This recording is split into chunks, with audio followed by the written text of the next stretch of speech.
অধিকাংশ নার্সিং কর্মকর্তা 30 থেকে 32 ঘন্টা কর্মজীবনের শেষ পর্যায়ে জ্যেষ্ঠতার ভিত্তিতে মাত্র একবার পদোন্নতির এই পেশার প্রতি অনাগ্রহ দেখা দিয়েছে। অবশ্যই এটাকে যে নার্সিং কি এরকম একটা পেশা ইতিবাচক প্রভাব ফেলেছে। বাংলাদেশের সব পেশায় বিএসসি ইন নার্সিং 4 বছর মেয়াদী এবং ডিপ্লোমা ইন নার্সিং 3 বছর মেয়াদী পদ রাখা হয়েছে, যা নার্সিং পেশায় বিশাল এক বৈষম্যের জন্ম দিয়েছে। চালু হয়েছে এই কোর্সের জন্য যুগোপযোগী নির্দিষ্ট বিএসসি ইন নার্সিং কোর্সের শিক্ষার্থীদের মাঝে অসন্তোষ বিরাজ করছে। ক্যারিয়ারকে কিভাবে আমরা করব, আমাদের তো জীবনের লক্ষ্য হারিয়ে যাচ্ছে। সো আমাদেরকে সচেতন হতে হবে। অধিদপ্তর সেবা ও প্রতিষ্ঠানগুলোর নিয়োগ বিধি ও অনার্সিং পেশায় শিক্ষা সেবা ও প্রশাসন শাখাগুলোর সূচনা ঘটলেও এসব এবং একই বেতনে অতিরিক্ত দায়িত্ব পালন করতে হচ্ছে।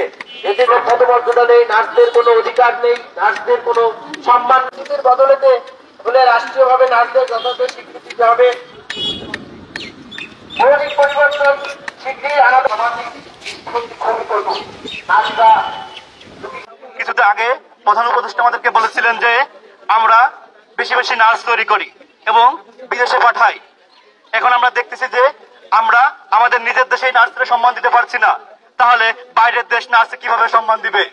রোগীরা সুস্থ হয়ে বাড়ি ফিরছে, কিন্তু আমাদের একসাথে সামিল হওয়ার জন্য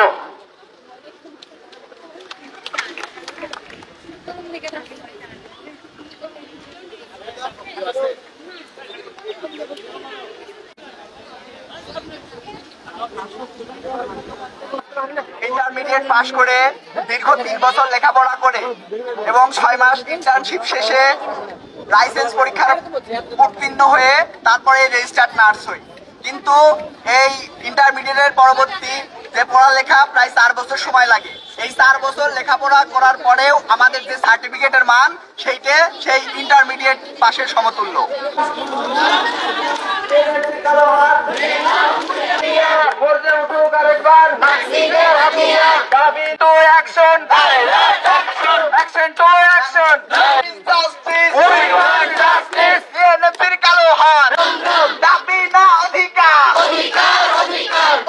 এটা আমাদের শুধু দাবি নয়, আমরা ডিপ্লোমা ইন নার্সিং এবং ডিপ্লোমা ইন মিডওয়াইফারিকে ডিগ্রির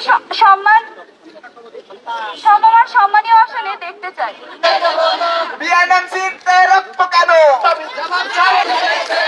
আগুন লেগেছে, দাবি মোদের একটাই, ডিপ্লোমাকে ডিগ্রি চাই, জাস্টিস উই ওয়ান্ট দাবি মোদের একটাই, ডিপ্লোমাকে ডিগ্রি চাই।